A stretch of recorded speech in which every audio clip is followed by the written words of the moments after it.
Hello everyone. तो आप सभी का हमारे चैनल में फिर से बहुत बहुत स्वागत है।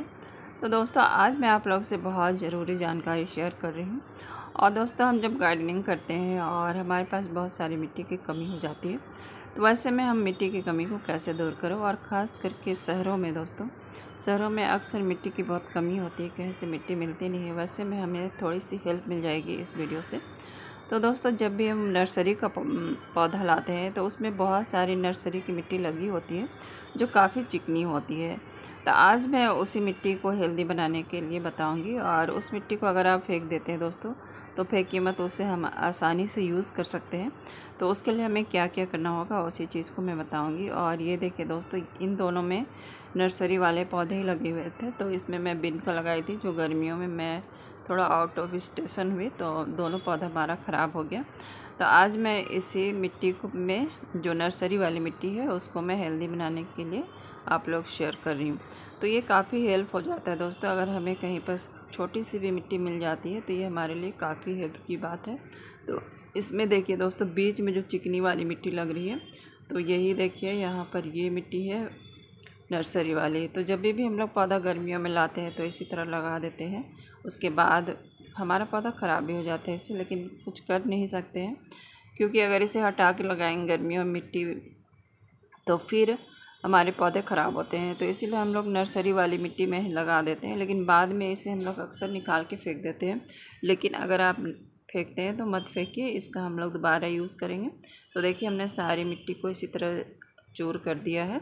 सभी को मतलब अलग अलग कर दीजिए, और बस इसमें और कुछ चीज़ें मिलाना है। तो उसे मिलाने से फिर आपकी मिट्टी पूरी तरह हेल्दी हो जाएगी और हम उसमें अपने पौधे लगा सकते हैं और वो बहुत अच्छी सर्वाइव करेगी। तो इस तरह से अगर नर्सरी वाले पौधे की मिट्टी हम यूज़ करेंगे तो हमें मिट्टी की कमी भी दूर हो जाएगी।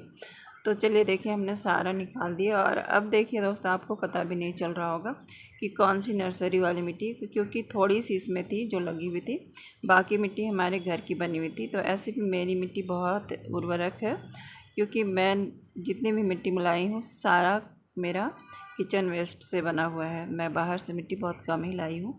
तो इस तरह से देखिए हमने मिला दिया है। और अब इसमें कुछ चीज़ें ऐसी भी मिलानी होगी दोस्तों जिससे हमारी मिट्टी भुरभुरी हो, क्योंकि अगर आप गार्डन सॉइल लेते हैं और उसके साथ इसको मिलाते हैं तो फिर आपकी मिट्टी भुरभुरी नहीं होगी।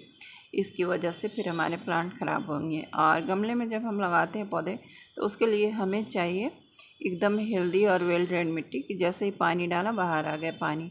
तो ऐसे मिट्टी में जब हम पौधे लगाते हैं तो हमारा पौधा अच्छा सर्वाइव करता है। और अगर हम इसी तरह चिकनी मिट्टी में लगाएंगे तो वहाँ तो खैर नर्सरी वाले धूप में पौधे नहीं रखते हैं तो उनका सर्वाइव करता है, लेकिन हमारे पौधे शायद नहीं करेंगे। तो चलिए इसमें क्या क्या मिला रही हूँ। तो देखिए, ये राइस सक्स है, तो इसे मैं 2 मुट्ठी इसमें मिला दूँगी। और देखिए दोस्तों, 2 मुट्ठी मिलाने से मतलब इसमें और भी चीज़ें मिलानी होगी। और राइस सक्स क्या करता है कि मिट्टी को बहुत हल्का बनाता है, और इस राइस सक्स को मिट्टी में मिलाने से गमले भी आपके हल्के बनेंगे। और बहुत बार हम लोग के बहुत वेट हो जाता है गमलों का।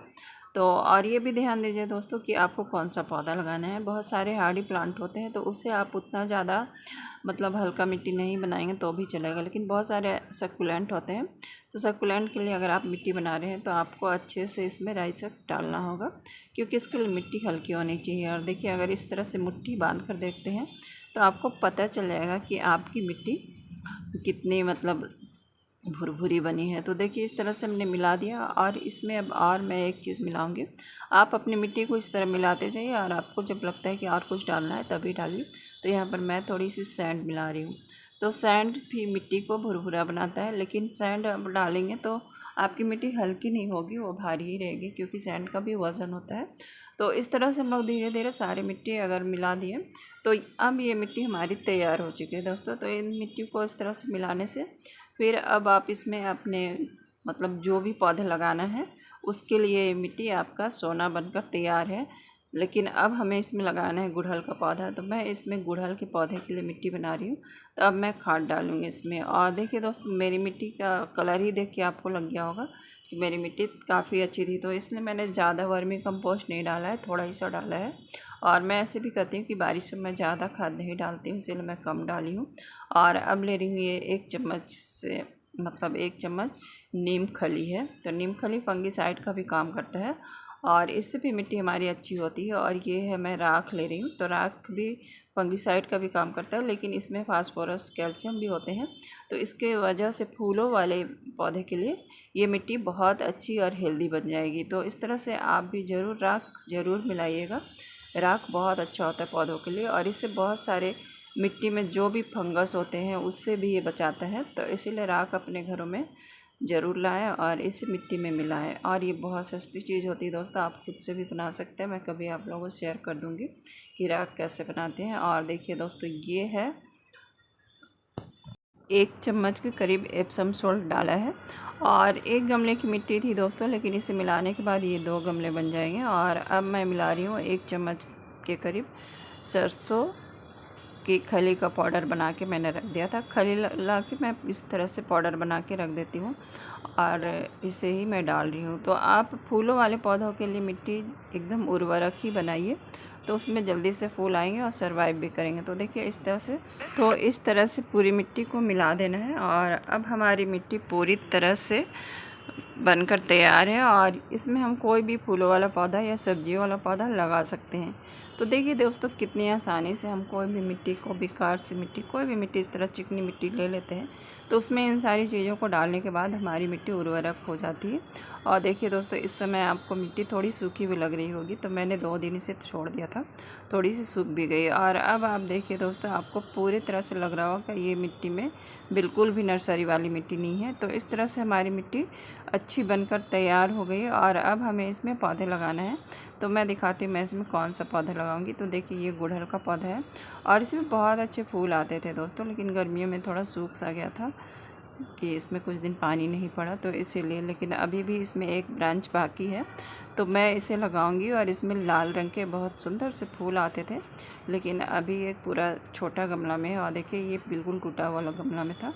तो चलिए इसे मैं निकाल ली हूँ। और देखिए दोस्तों, इस तरह से हम अगर मिट्टी नहीं दबाते तो आप देख रहे होंगे अंदर अंदर जड़ों के अंदर चींटियाँ लगती है।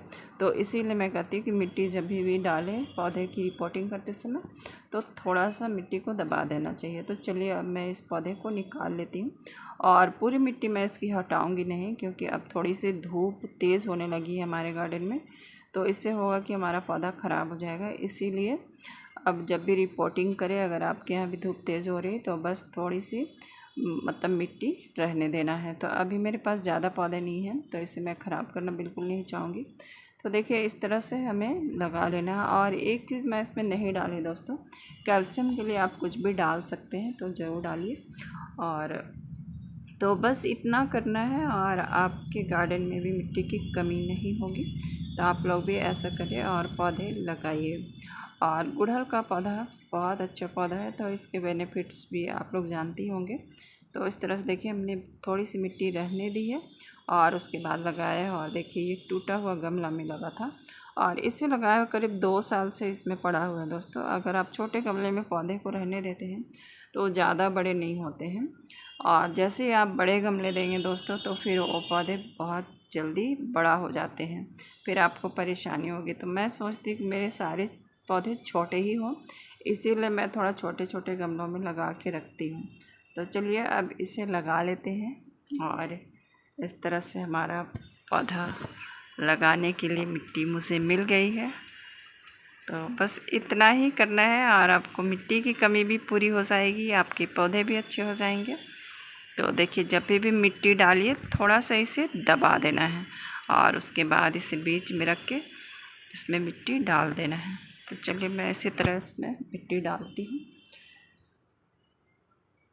और देखिएगा दोस्तों, जैसे ही इसे लगाएंगे कुछ ही दिनों के बाद देखिएगा ये पूरा पौधा फूल और कलियों से भर जाएगा, क्योंकि इसमें मैंने मिट्टी बहुत हेल्दी बनाई है। अगर इस तरह की मिट्टी आप भी बनाएंगे तो फिर आपका भी पौधा बहुत अच्छा चलेगा। और समय समय पे महीने में 1 बार सिर्फ इसमें खाद डालते रहिए, और ये फूल देते रहेंगे। और ये भी बहुत छोटा सा पौधा था दोस्तों, लेकिन मैं दिखाऊंगी कभी इसका वीडियो, बहुत अच्छा इसमें फूल आता था। और छोटे गमले में भी फूल अच्छे आ जाते हैं, मगर आपको खाद का थोड़ा ध्यान रखना होगा, टाइम टाइम पे इस पर खाद देना रहता है, तो वो देते रहिए, बस आपके पौधे चलते रहेंगे, फूल देते रहेंगे। और मुझे बहुत ज़्यादा फूलों की नीड नहीं होती है, इसीलिए मैं बहुत ज़्यादा खाद नहीं डालती हूँ। जब मुझे लगता है कि मुझे फूल चाहिए तभी मैं खाद डालती हूँ। तो देखिए इस तरह से हमने लगा लिया है। तो बस ये पौधा लग कर तैयार हो गया है और अब हमारे यहाँ थोड़ी धूप तेज़ हो रही है, तो इसमें मैं अच्छे से पानी डाल दूँगी, क्योंकि 2 दिनों से दोस्तों हमारे यहाँ बारिश नहीं हुई थी। आज थोड़ी बहुत हुई थी रिमझिम रिमझिम, लेकिन ज़्यादा नहीं हुई थी। तो इसीलिए अब हमें पौधों में पानी भी डालना पड़ रहा है। तो देखिए हमने इसमें पानी डाल दिया है और अब इसे मैं शेडी एरिया में तो नहीं रखूँगी, क्योंकि इसके अंदर मिट्टी लगी हुई थी पौधे में। फिर भी एक दिन मैं शेडी एरिया में रखूँगी। तो बस आज के लिए इतना ही दोस्तों, फिर मिलते हैं दूसरी वीडियो में। तब तक के लिए बाय। वीडियो अच्छी लगी हो तो एक लाइक